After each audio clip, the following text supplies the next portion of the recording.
Hi, I'm Brandon here at Fecon. Today we're going to show the Fecon mobile balancer, the FMB100. We're going to install it on this Black Hawk and check the balance. We'll go through setting up and how to determine the overall balance of this unit. All right, so we went ahead and took the belt cover off of this side, got that out of the way. Now we're ready to go ahead and hook up the photo tachometer, which is provided in the kit. It comes with a hinge style mount. So we're going to install that right at this bolt hole. Ideally, we want to be just right above that sprocket a little bit. It's on a magnet.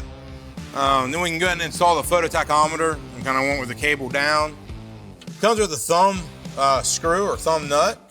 Just go ahead and spin that on. And then we'll adjust later once we get the accelerometer hooked up. Now we're gonna go ahead and hook up the accelerometer. This is really what's gonna check our imbalance, our frequency. So the accelerometer comes from the kit, has the bracket in the kit. It has an arrow on the accelerometer, and we're just gonna want that exposed. So when you put this on the mount, have that arrow pointing out so you can identify where the location for the accelerometer is at.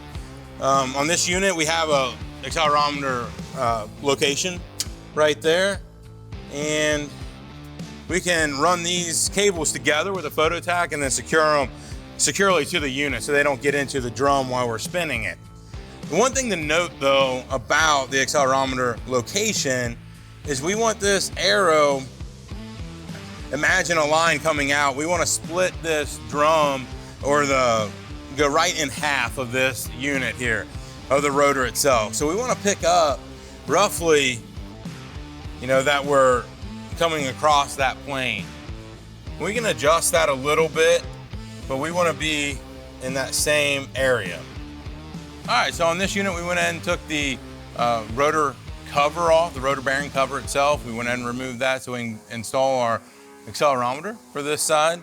We went ahead and mounted it to the bracket already, pretty simple. And we had our arrow pointing out. So when you mount this on the bracket, make sure that that arrow is pointing out. It's just a good reference for later. Same thing here is we just want to line this up with, going about halfway through that drum itself. So this is the shaft for the drum. We want to just cut that in half. Imagine that there's an imaginary line coming out of here and we're going to intersect that. Now we can go ahead and secure this cable to the body itself and then run it into our handheld unit. So we got the handheld unit out of the kit. We got the FMB100 here, and we're gonna go ahead and hook up our photo tachometer and one accelerometer. So the FMB comes with two accelerometers. With the handheld unit, you can only do one accelerometer at a time. So you can only do one channel at a time. I still recommend going ahead and hooking up both accelerometers and having them ready to be plugged in, so that way you can check one side, unplug that side, and check the other. But essentially, your photo tachometer is going to go in this large port, and then this outside port here is going to be for your accelerometer. Here's your power, and then this is your average button. So we'll go ahead and install the cables now. So I got the right side accelerometer and the photo tachometer ready for install. So we can go ahead and put the photo or the accelerometer in. They are keyed, so be aware how you're putting them in. Don't force them, they should go in pretty easily. And now we got our photo tachometer and our accelerometer in. Balancer itself doesn't really know which side you're doing. So that's left up to the operator to really determine which side you're working on. All right, so now we have an operator in the cab. We're ready to get this thing engaged, see where we are as far as the balance goes. Went ahead and put the PPE on. Make sure that you have that before you engage this unit. Now we can go ahead and adjust our photo tack and see make sure that our photo tack is actually picking up our drum speed, and then we can go ahead and engage the unit. So grab your handheld unit, and I have the photo tack in, the accelerometer already in, and now we're just gonna go ahead and turn it on. And right now we have a no tack signal. It's because our photo tack is not adjusted. You do need the power on, and then you would be able to have power going to the photo tack. And there'll be a red light illuminating out of this photo tachometer. Make sure you have that. And then you can just adjust it. So since it's on a magnet, swivel it down. You might need adjust your cable a little bit. And then we're looking for a red light at the back of the photo tachometer. When that's picking up, and we know that it's seeing the tape. Right there, it's reading. So we should be good to have the photo tachometer work. We'll have speed. We won't actually get a tach signal until we get above 300 RPM. We got the photo tachometer and accelerometer hooked up for the right side. And we're reading 2,400 RPM, 1.4 IPS at 58 degrees. That is our heavy side, saying that we've got 1.4 IPS or inches per second at 55 degrees. We're going to average it by using this top right button.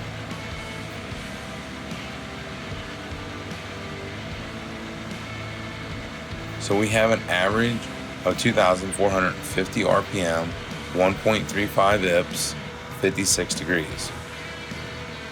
So we'll have to add 180 degrees to that, and we'll have to multiply that 1.35 by 200.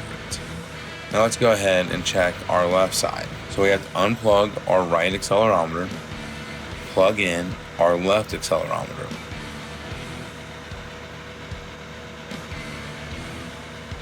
Now we see on this side, it's a 1.1 IPS.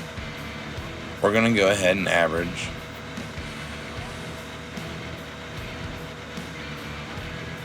So we have an average of 1.2 IPS at 6 degrees. That is our heavy side. The right side was heavier because it was at more IPS. So we'll start with this side first.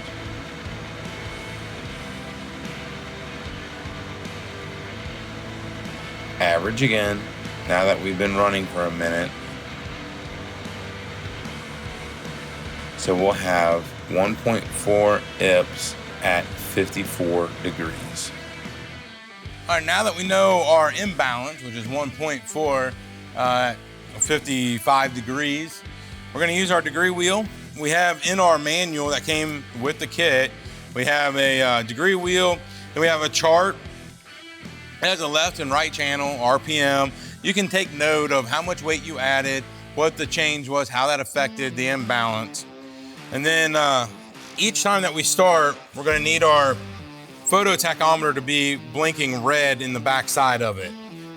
It's gonna gauge where we start at. So right here, we are red now.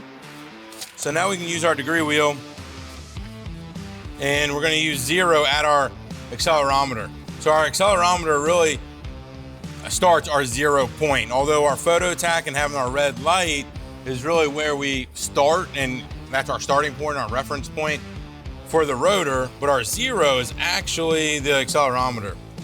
So we were at 55 degrees in the direction of rotation. Since we're on this side and the direction of rotation is clockwise, we'll want to find 55 degrees, which is essentially about right here.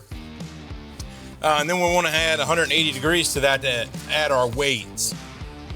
So roughly, you know, our weight's gonna be added in this area. We're gonna wanna rotate this unit to where this area of the drum is out in front so we can get to it and we can get a good window, and then we can start measuring for weight. So now we can rotate this to where roughly this spot is in the front so we can have good exposure to it. So we have our degree here on the drum. We have it located. We're essentially right in this area. Ideally, we want to stay within that first 10, 12 inches of the rotor, either side that you're working on. And we don't want to get too large of a footprint. We want to stay pretty narrow, but we can, you know, get a little bit longer. We're gonna, on this style of unit, we're going to be welding on the inside of this ring. So we can pick one of these rings that we're not really around a holder or in another weight or anything like that. We can add our weight in there. And we want to stay within, you know, a degree or a couple degrees window. We had 1.4 IPS, multiply that by 200, which gives us 280 grams. Tack that in securely, spin it and see where we're at. Now, it might influence the other side, but we still want to stay with whichever side is the highest IPS or IPS. So we went ahead and we added 280 grams to the right side. We respun it and we are good. We're below a 0.7 IPS. We did go up a little bit on the left side. So we added a weight there but we're below that 0.7 IPS on both channels now. So everything looks good. Some models, some mulching models may require better balancing. You know, usually the 0.7 IPS is good. We're not doing any damage there at that point. Some will be better at a 0.2 or a 0.3 IPS.